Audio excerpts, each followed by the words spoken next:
Hey there! Today, we're diving into something that can feel, well, kind of radical in our super noisy world: the power of silence. We're going to explore why choosing to be quiet isn't about retreating, but actually a powerful strategic move forward. So let's just start right here. We're constantly told to speak up, right? Find your voice, make some noise. But what if the real advantage, your greatest strength, was in mastering the exact opposite? Let's get into it. Okay, so our first big idea is what I like to call the addiction to noise. The problem is, we're all kind of addicted to expression. We feel this nonstop pressure to communicate, to say something, to the point where we've become almost allergic to just being quiet and reflecting. I mean, just think about it for a second. In meetings, on social media, in everyday conversations, it feels like a race, doesn't it? A race to speak first, to prove a point, to win an argument. The default mode is always talk.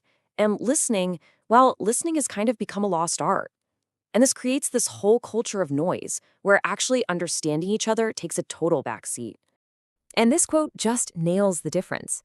Being loud is fleeting. It might grab attention for a moment, but it doesn't hold it.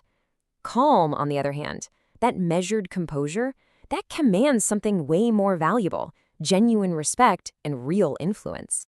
And that brings us to a completely new way of thinking about this. Silence is your superpower.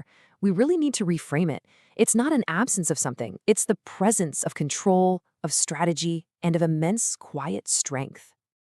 You know, this right here tackles a huge cultural myth. We're often taught to see silence as weakness, or just this empty space that needs to be filled.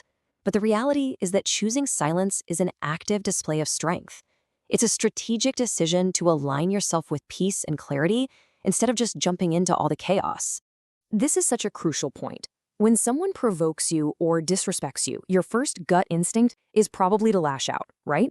But choosing silence isn't surrendering, not at all. It's refusing to play their game. You are consciously deciding not to give them the reaction they're baiting you for. And this is the powerful thought process going on inside your head when you make that choice. It's a declaration. It's you saying, I refuse to let your negativity dictate my emotional state. I'm choosing to operate on a higher, calmer frequency. So, what are the direct benefits of this superpower? Well, silence acts like a shield. It protects your inner peace from being disturbed. It conserves your precious mental and emotional energy for what truly matters. And it preserves your dignity by stopping you from saying something in the heat of the moment that you know you'll regret later. Now, this leads us to the other side of the silence coin: the incredible advantage of listening. You see, silence isn't just about not speaking. It's what creates the space to truly listen. And this quiet skill is exactly what separates the wise from the merely impulsive. Think about it. While everyone else is busy talking, the person who's genuinely listening is gathering information. They're understanding the real motivations, and they're seeing the full picture. This gives them an incredible, almost invisible advantage in any situation. And here's the absolute heart of it. Most of us, most of the time, we listen with the intent to reply. We're just waiting for our turn to talk. The wise, though, they listen to genuinely understand. That one simple shift in intent, it changes everything.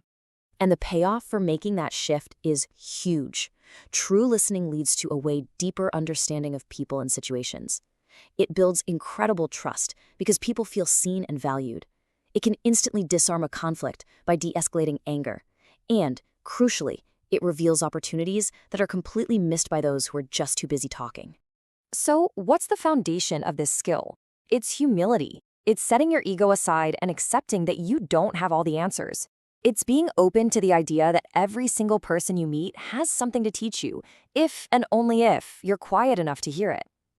When you boil it all down, all of this points to one thing: winning the inner battle. Because ultimately, the greatest challenge isn't convincing others. It's winning the fight against your own tongue. I absolutely love this metaphor. Every single word you speak is like a seed you plant out in the world and in your own life. You have the choice to plant seeds of kindness and harmony or seeds of negativity and conflict. But make no mistake, whatever you plant will eventually grow. So how do we do this in the real world? Here is a simple but seriously powerful technique. Step 1, a situation triggers you, right? It gets an emotional response.